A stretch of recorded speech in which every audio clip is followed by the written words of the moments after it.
So coming up next right now, guys, Patty and Maxine, my two girlfriends. They're not two Asian elephants. Oh my God. Now directly to the left of the swimming pool of Patty and Maxine's elephant-sized back scratcher. They do have a swimming pool that is deep enough to allow them to swim freely in, yet for whatever reason, Patty and Maxine do choose to go swimming only on days of inclement weather. They are the best of friends. Each are about 40 years old and each weigh about 10,000 or so pounds. Now guys, the Asian elephants are the largest of the land mammals, but they are sadly becoming one of the rarest. Now the trunk of an elephant is an incredible tool that can be used to pick up a fragile object with utmost care, such as myself, or tear down a tree firmly embedded in the ground. And there's only about 40,000 muscles in an Asian elephant's trunk. Here at the Bronx, we do spoil Patty and Maxine. We do feed them about 200 pounds of hay every day. They can get 60 gallons of water to drink. And for the ladies on board the train, they'll be happy to know that Patty and Maxine do indeed get baths and pedicure twice a week, free of charge. And as you do say farewell to Patty and Maxine, we do have to say hello to Callie and Krishna. They are two of the 7 endangered Indian rhinos that we do care for here at the Bronx Zoo.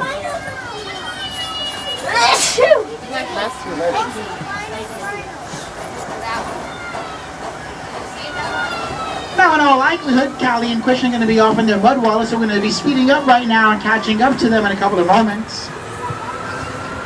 Now, if you guys have ever seen rhinos before, you may remember that their skin looks very thick and tough, somewhat armor-plated. But believe it or not, guys, the skin of a rhino is extremely sensitive from sunlight and insects, and it does require a lot of protection. Now, one way that Callie and Krishna like to get such protection is by sitting in a mud wallet. We're coming up on one right now, just to the right of the very large fallen down tree. Now, by sitting around and rolling around in the mud wallow, Callie, Krishna, and the other Indian rhinos can shape and mold the area to their liking, and will give them the much needed protection that they do need from sunlight and insects. And again, it's coming up just to the right of the large fallen down tree. And as you do get a good look at the rhinos in their mud wallow, when you first enter the exhibit, I did tell you that all Indian rhinos are endangered. They are endangered for a variety of reasons, and here is one of them. The horn of a rhinoceros is very different from that of a goat or antelope. It is not attached to the skull. Rhino horn is made from compressed keratin fibers, the same material that is found in fingernails and hair. Although rhinos are a protected species, poaching still occurs. Rhinos are killed for their body parts, as some people believe that this horn had special medicinal powers. It is also used as an ingredient in some traditional Asian medicines, and the rhino horn is also prized in some cultures for making dagger handles. I am sorry to inform you today, as you speak, there is a wildlife crisis occurring in Asia. Overhunting, loss of habitats, and illegal trade have all contributed negatively in reducing wildlife numbers, and as a result, dozens of species, from turtles to tigers, do find themselves closer and closer to extinction.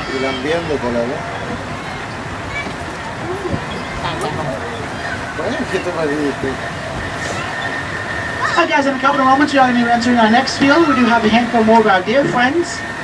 As soon as we catch up to them, I'm going to point them out to you guys and distract them to you a little bit as well.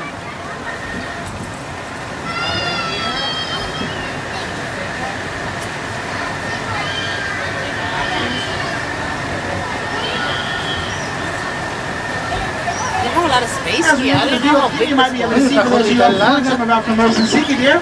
Those in the back again, we are going to catch up momentarily. Now the Formosan Siki deer were native to the island of Taiwan, which at one point in history was known as the island of Formosa. Overhunting in the early 1970s almost completely eliminated our Formosan Siki deer friends. Today they can be found only in zoos or in Taiwan's national parks where they have successfully been reintroduced. Now we have two of our smaller friends. They're adjacent to the tracks right now. These are going to be a fully grown Indian muntjac. They are not babies, guys. They are fully grown Indian muntjac.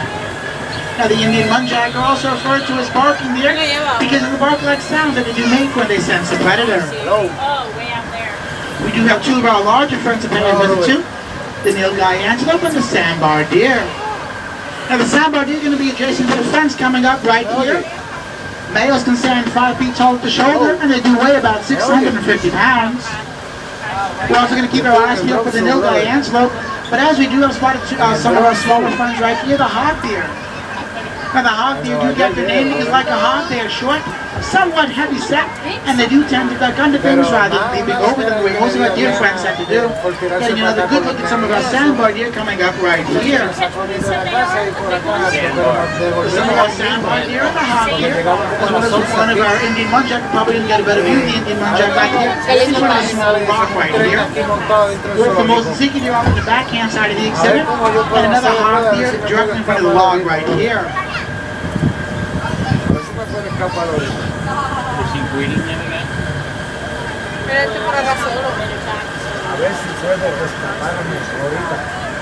guess he goes back during por ahí. ¿Y qué haces tú? ¿Trabajando? ¿Ahora me está entrando? Oh, shit. Now we do have one of our little Dianes up on the back of the exhibit right here, for those of you up front, behind the rocks, just in front of the tree, right on the dirt area right there. And the little Dianes will prefer to eat grass, but they'll also eat flowers and fresh fruit from trees as well.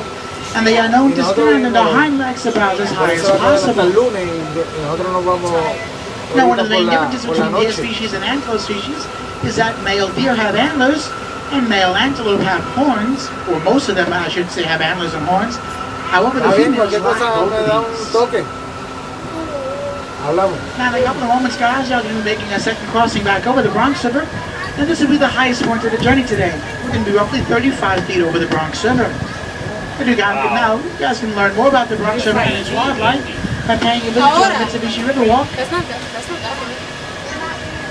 35 feet.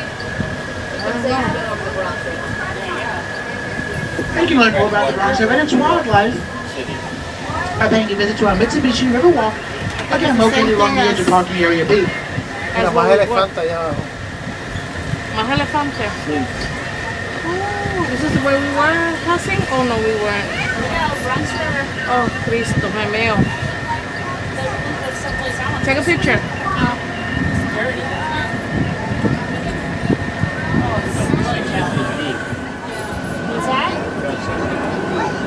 Alright guys, as we complete our Bronx River crossing, we do have two more friends of ours to visit to. And we're going to start by taking a look. Now we're going to start by paying a visit to our Himalayan tar right here, alongside the rocks. And the Himalayan tar runs into the wild goat. What we might not be able to notice from our vantage point is that the tar's hooves do have special rubbery cores, and this is an essential tool used to help them grip the hilly and rocky terrain that they do have in their exhibit area. That's a Himalayan tar friend, and we do have one more friend of ours to pay a visit to. Now some say we have saved the best for last, but I'm going to be talking about Walter, our red panda. Oh, red panda. Son animales que tú no puedes ver en el zoo unless you go down here. In a couple of moments, we're going to be passing a V-shaped tree. Directly past that V-shaped tree, there's going to be a green leafy tree. We're getting more often than not, we're able to spot Walter, our red panda. Now, last trip around, he was up off in his perch, taking a well-deserved nap. They do like to party all night long into the wee hours in the morning. So try and see where Walter is right now. Actually, I've spotted Walter past the V-shaped tree. He's going to be repositioning himself right now. I'm going to be pointing him out to you guys. Again, I do kindly ask everyone to please remain seated. As we say hello to our red panda, Walter. Yes, sweet. Now in Nepal, guys, the red pandas are known as Han-Ho, and roughly translated this does mean firefox. Now the red pandas are known to the Western world. These are for the giant black and white panda, and though the species are not closely related, they do share the same specialized diet of bamboo. Now the red pandas are more closely related to skunks, weasels, and raccoons. Oh, I'm sorry. And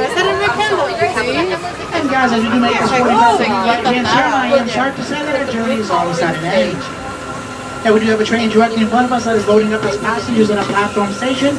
As soon as that train pulls on out of the station, we're going to get you on into your station. Again, guys, even though we are coming to a momentary stop, we're not quite there yet, so I do kindly ask you to please remain seated. That was a nice trip. I would like to use this opportunity to tell you guys a little bit more about the Wildlife Conservation Society. We do have researchers in the field at over 300 locations in the countries worldwide. And in addition to the Bronx, we manage the World Park site here in New York City. We do have the New York Aquarium at Coney Island and the Prospect Park. So both locations are in Brooklyn, in Flushing Meadows Park.